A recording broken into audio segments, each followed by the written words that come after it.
අයිබෝන් කියලා පිළිගන්න සුප්‍රීම් හාර් YouTube channel එකට. ඉතින් ඔන්න අද තවත් අලුත් review එකකින් තමයි මම අද ආවේ. අද මම review එක ගෙන තියෙන්නේ SONY ZV-E10 කියන mirrorless camera එකේ. ඉතින් මේ කැමරා එක මේ ළඟදී රිලීස් වුණ හොඳ Sony ලගේ අලුත් series එකේ කැමරා එකක්.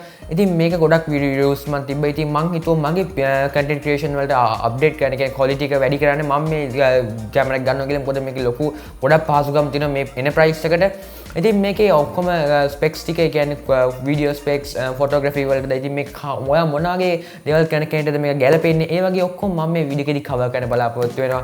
ඉතින් අමතක කරන්න එපා ඔය රතුපස් subscribe button එක click කරලා bell notification එක click කරනකොට මම වීඩියෝ එක upload කරගම ඔයගොල්ලෝ දැනගන්න. එහෙනම් අපි යමු unboxing එකට.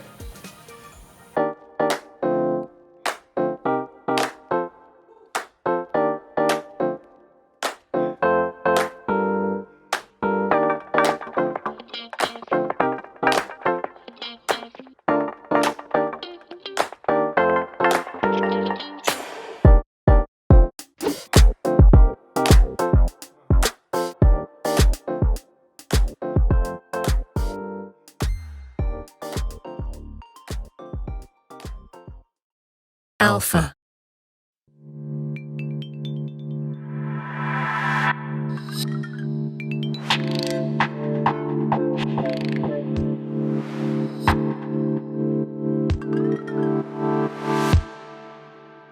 ඉතින් අපි box එක ගත්තාම ඔයගොල්ලෝ පේනවා ඇති ඉස්සරහා කැමරා එකේ පින්තූරයක් උයි ඒ වගේ model numbers වගේ පොඩි විස්තර ටිකක් ගහලා තියෙනවා. ඉතින් මේ box එක අපි open කරලා බලමු මේකේ ඇතුලේ include වෙන්නේ මොනවද කියලා.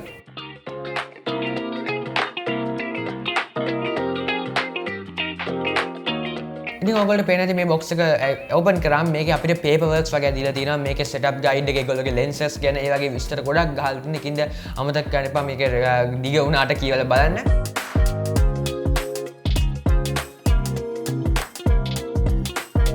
ඊට පස්සේ අපි ඇතුළේ බලුවොත් අපිට හම්බෙලා තියෙන ඔක්කොම cables ටික මේකට include වෙනවා. ඉතින් මේ තියෙන අපේ USB-C cable එක. මේක තමයි අපි use කරන්නේ මේ කැමරා එක charge කරන්න, ඒ වගේ live stream කරන්න වගේ use කරන්නේ මේ USB-C cable එක තමයි. ඊට පස්සේ අපිට හම්බෙලා තියෙනවා charging brick එකට ගහන්න ඕනේ power cable එක. ඉතින් මේවා plugs තුනකින් හම්බෙලා තියෙනවා. ඔයගොල්ලෝ පේනවා ඇති මේ UK plug එක, ඒ වගේම EU plug එක, ඒ ඔක්කොම plugs තුනකින් අපිට හම්බෙලා තියෙනවා. ඉතින් ඔයගොල්ලෝ ගෙදර වැඩිම තියෙන plug එක බලලා ඔයගොල්ලෝ මේක plug කරන්න පුළුවන්. ඊට පස්සේ අපිට හම්බෙලා තියෙනවා battery pack එක. battery pack එක ඔයගොල්ලෝ පුළුවන් charge කරලා පැය 3මාරක් අනිවාර්යෙන් කැමරා එක දාන්න. එතකොට තමයි මේකේ හොඳට power usage එක තියෙන්නේ. ඊට පස්සේ අපිට හම්බුලා තියෙනවා මෙතන තියෙන පොඩි හුලං වදින්න නැති වෙන noise reduction cup එක mic එකට කැමරා එක උඩ ගහන්න පුළුවන් වෙන්න. ඊට පස්සේ අපිට තියෙනවා මේකේ belt එක. ඔයගොල්ලෝ කැමරා එක කොහේ හරි travel කරද්දී ගෙනියන ගමන් දාගන්න මේ belt එක use කරන්න පුළුවන්. ඊට පස්සේ last තියෙන අපිට charging brick එක. මේක තමයි ඔයගොල්ලෝ කැමරා එක charge කරන mainly use කරන්න පුළුවන්. මේකේ battery එක ගලවලා එහෙම දාන්න බෑ. කෙලිම මේක USB-C cable එක connect කරලා තමයි charge කරන්න පුළුවන්. ඊට පස්සේ අපි ඔක්කොම දේවල් ටික අයින් කරාම අපේ ෆයිනල් ප්‍රොඩක්ට් එක තමයි ඉන්නේ අපි පෙට් බොක්ස් එකේ තියෙන ඒ තමයි අපේ DSLR කැමරා එක. දැන් ඔයගොල්ලෝ පේන මේක රැප් කරලා ඉන්නේ පොඩි ක්ලොත් එක. ඉතින් ඔයගොල්ලෝ පේන ඇති මේ තමයි ඉතින් අපේ SONY ZV-E10 කියන mirrorless DSLR කැමරා එක. එහෙනම් අපි දැන් බලමු මේ කැමරා එකේ ස්පෙસિෆිකේෂන්ස් මොනවද කියලා. අපි ෆස්ට් ගත්තොත් ඔයගොල්ලන්ට මේ DSLR එකේ හම් වෙනවා 24.2 megapixel CMOS sensor එකක්. ඉතින් මේ ඇත්තම කිව්වොත් නියම quality photos shoot කරන ඔයගොල්ලෝ ගොඩක් photos shoot කරන කෙනෙක් නම් අපි කිව්වොත් ඔයගොල්ලෝ trip එකක ගිහිල්ලා හරි ඔයගොල්ලෝගේ යාළුවෝ කට එකතු වෙලා හැම ගෙදරකට ආවම trip photos ගන්න එහෙම නම් හරි ලේසි මේ කැමරා එක use කරන්න. මොකද මේකේ portable අතින් මේක superb. ඇත්තම ඔයගොල්ලෝ කොහේ හරි trip එකක් හරි ගෙනියනවා නම් ඔයගොල්ලන්ට හරි ලේසියෙන් මේක bag එකකට දාගෙන ගෙනියන්න පුළුවන්. අපි ගියොත් videography වලට ඉතින් events record කරන්න යනවා නම් නැත්නම් ඔයගොල්ලෝ vlogging කරන කෙනෙක් නම් ඒ වගේ කෙනෙක්ට මේක ලොකු කැමරා එකක් ගෙනියන එක ඇත්තම කිව්වොත් ඒ කියන්නේ බර කැමරා එකක් නම් විශේෂයෙන් vlogger කෙනෙක්ට එන අමාරුයි මේක අතෙන් උස්සගෙන යන එක.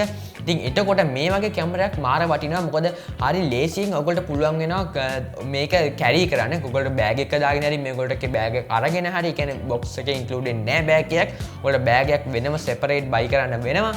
ඒ බෑග් එක දාගෙන වගේ හරි easy. ඇත්තටම කිව්වොත් බර ගත්තොත් බර හෙන අඩුයි. ඉතින් ඔයගොල්ලෝ ගෙනියන්න carry කරන්න වගේ ඒ අතින් හෙන පහසු වෙනවා.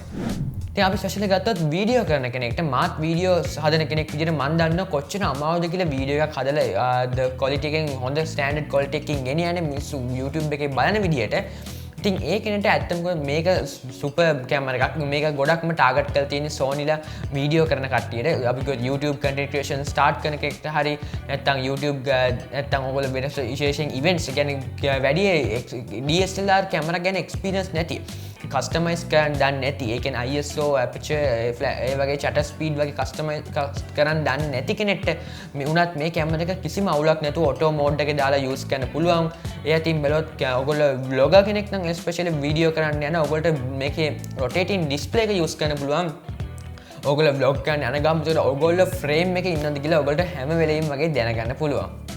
ඉතින් වීඩියෝ වලට ආවම ඔයගොල්ලෝ ගොඩක්ම බලන්න දෙයක් වෙන්න පුළුවන් quality එක කොහොමද කියලා. ඉතින් මේකේ ලොකුම maximum ගන්න පුළුවන් quality එක තියෙන්නේ 4K 30 frames per second. ඉතින් ඔයගොල්ලෝ ඊට වඩා down යන්න පුළුවන්. ඒක 1080p 120 frames per second තමයි shoot කරන්න පුළුවන්. 120 frames per second 60 frames per second shoot කරන්න පුළුවන්.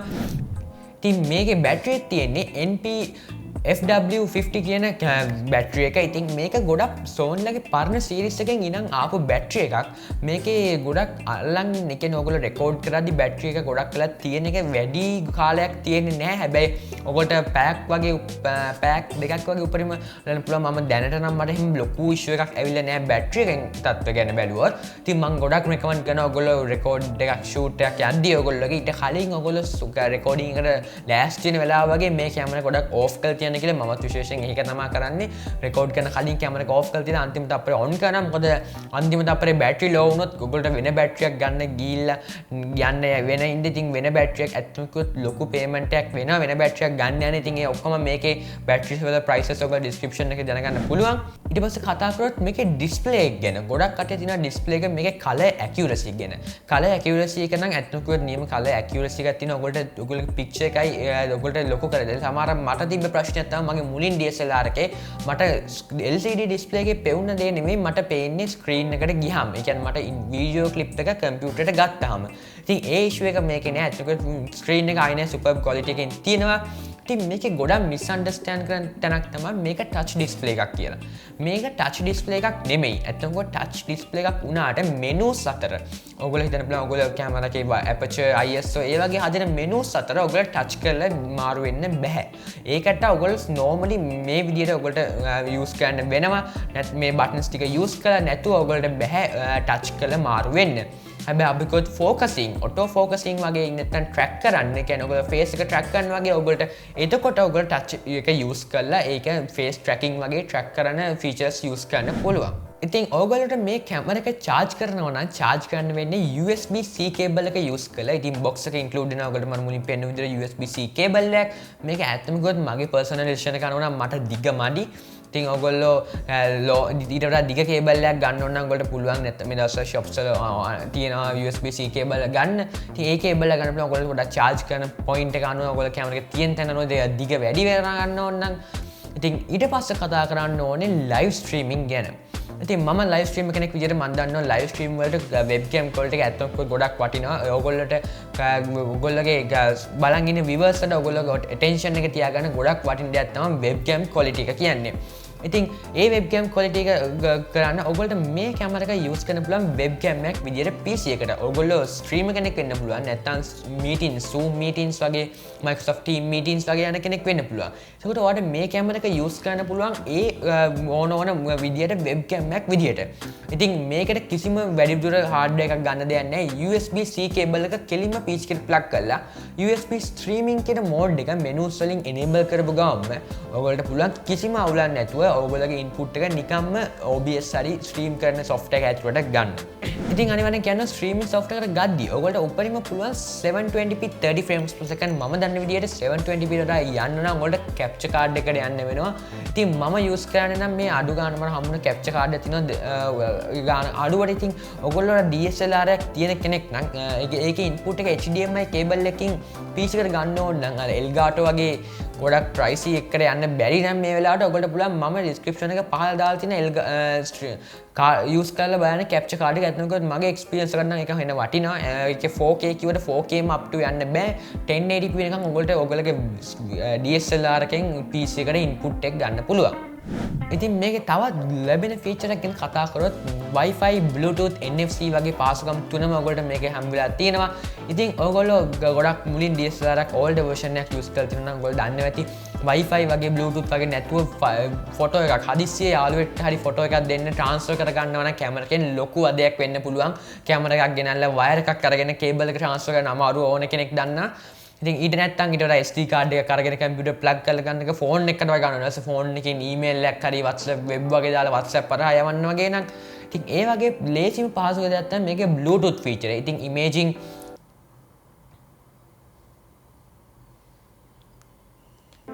imaging edge කියන software එක මේකේ තියෙන mobile app එක නැත්නම් PC app එක use කරලා ඔයගොල්ලෝ ඕනම වෙලාවක mobile එකට නම් Bluetooth Wi-Fi නැත්නම් PC එකට Wi-Fi නැත්නම් USB-C cable එක ගාලා වගේ ටග් ගාලා transfer කරගන්න පුළුවන්. ඒක ඇත්තම ලොකු fast and reliable දෙයක්. ඉතින් ඔයගොල්ලෝ හදිස්සියකට යාළුවෙක්ට හරි දෙන්න ෆොටෝ එකක් යාළුවෙක් එක්ක ගහ ෆොටෝ එකක් දෙන්න ඕන වුණොත් ඉතින් ඒකෙන් ඔයගොල්ලෝ පුළුවන් cable එක ගහලා නැත්නම් Bluetooth connectivity එක use කරලා ඔයගොල්ලෝ ෆොටෝ එක phone එකට හරි PC එකට හරි ගන්න. ඉතින් දැන් අපි කැමරා එකේ ස්පෙસિෆිකේෂන්ස් කතා කරලා ඉවරයි. ඔයගොල්ලෝ කම්මැලි වුණාද දන්නේ මම කියපු ඔක්කොම විස්තර ටික අහගන්න. ඉතින් මම මේ විස්තර ටික අනිවාර්යයි කියලා හිතුවා ඔයගොල්ලෝ කියලා දීලා මේ කැමරා එකේ ඔයගොල්ලෝ දෙන සල්ලි ගන්නට ඔයගොල්ලෝ වටින දෙයක් ආයි හම්බ වෙනවා කියලා කියන්න. ඉතින් එහෙනම් අපි බලමු ඔයගොල්ලෝ ගොඩක් බලන් ඉඳලා නැත්නම් කෝ මෙයා කතා කරන අපිට වෙන දේවල් ටෙස්ට් කරලා පෙන්නන්නේ නැද්ද කියලා. ඉතින් ඔයගොල්ලෝ මෙච්චරලා මේ පෙවුනේ මම Sony කැමරා එකෙන් ගාපු ෂොට් එක තමයි මේ මම අද වීඩියෝ කරපු ඔක්කොම. ඒ කියන්නේ අන්බොක්සිං එක ඇරෙන්න. අනිත් ඔක්කොම මම වීඩියෝ කරේ Sony ZV-E10 කැමරා එකෙන් තමයි. ඉතින් ඔයගොල්ලෝ vlogging වගේ use කරනවා නම් මම මේක auto focus එක වගේ test කරනවා. ඉතින් ඔයගොල්ලෝ inbuilt mic එකත් මේකේ අහන්න ඕන නම් මෙන්න මම inbuilt mic එක ඔයගොල්ලෝ test කරලා පෙන්නන්නම්. ඉතින් ඔන්න දැන් ඔයගොල්ලෝ ඇහෙන්නේ inbuilt mic එකෙන් තමයි මම මේ normal volume එක කතා කරන මීටර් 35ක් වගේ අතර difference වෙනසක් තියෙනවා මගේ කැමරා එකේ අතර. ඉතින් ඒ වගේ ඔබට normal mic එක කිසිම අවුලක් නෑ. මම පොඩක් high එක කතා කරනවා වෙන්න පුළුවන්. ඉතින් ඔයගොල්ලෝ normal inbuilt mic එක ඔයගොල්ලෝ vlogging වලට වගේ ඔයගොල්ලෝ ඉන්වෙස්ට් කරන්න කැමති නැත්නම් දැම්ම mic එකකට මේ mic එක ඔබට කාලයක් දුවන්න පුළුවන් කිසිම අවුලක් නැතුව මම ආයි දැන් switch වෙනවා boya mic එකට නැත්නම් sound එක පොඩ්ඩක් මට අමාරුයි ඔයගොල්ලෝ understand කරන්න මම මොකද්ද කියන්නේ කියලා. ඉතින් specifications ගැන කතා කරා ඇති. දැන් අපි යමු පොඩ්ඩක් කැමරා එකේ වටේ shots බලලා ටිකක් මේකේ තියෙන පොඩ identify කරගෙන ඔයගොල්ලෝට මේ කැමරා එක ගන්න ගානට වටිනවද කියලා බලන්න.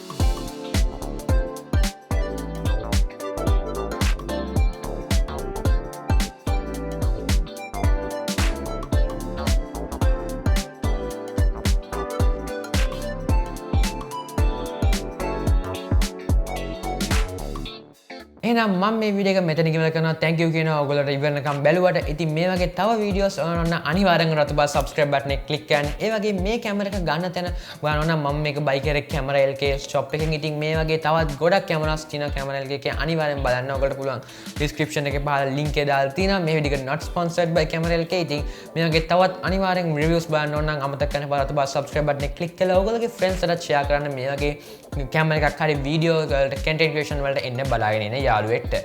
ඉතින් අමතක කරන්න එපා මේ වගේ තවත් වීඩියෝස් බලන්න ඕන නම් අනිවාර්යෙන් මගේ channel එකේ තව තියෙන reviews තියෙන HyperX headset එකේම ඒ වගේම මගේ අලුතෙන් ආපු ඔයගොල්ලන්ට පුළුවන් මම PC shops වලට call කරලා මෙන්න trending යන වීඩියෝ එකක් මගේ trending කියන්නේ මගේ channel එකේ යන trending වීඩියෝ එකක් ඒක අනිවාර්යෙන් බලන්න උඩ card එකක් තියෙනවා. ඉතින් thank you කියන ඔයගොල්ලෝ ඔක්කොම මේ වීඩියෝ එක බලුවට මම සුප්‍රීම මම ආව ඊළඟ වීඩියෝ එකේදී හම්බ වෙන්න. goodbye.